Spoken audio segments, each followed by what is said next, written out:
Patay sa pananaksak sa Makati ang isang American diplomat. Ayon sa pulisya, anak mayaman ng mga sospek.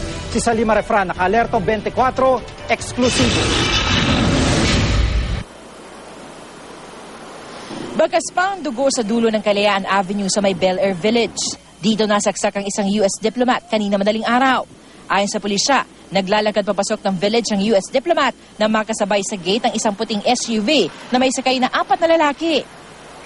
While questioning yung identification din at saan kung pupunta yung vehicle, ang nakisagot din o nakitanong din itong ating foreign national, inignore lang siya ng pasahero. At dito, nung pagka-ignore sa kanya, dumiretso na ulit yung vehicle.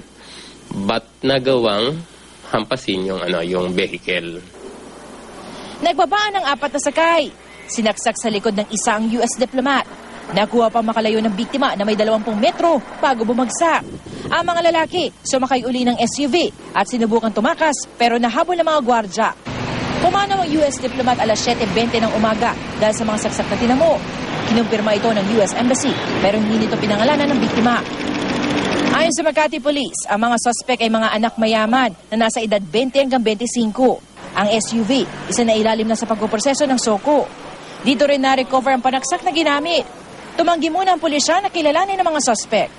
Among the 4, no one denies na merong incident na nangyari. But as regards to who really yung sumaksak, silent sila ron. Tinitignan na ang CCTV ng village at mga katabing establishmento kung nakuna ng insidente. Mahaharap ang 4 sa reklamong homicide.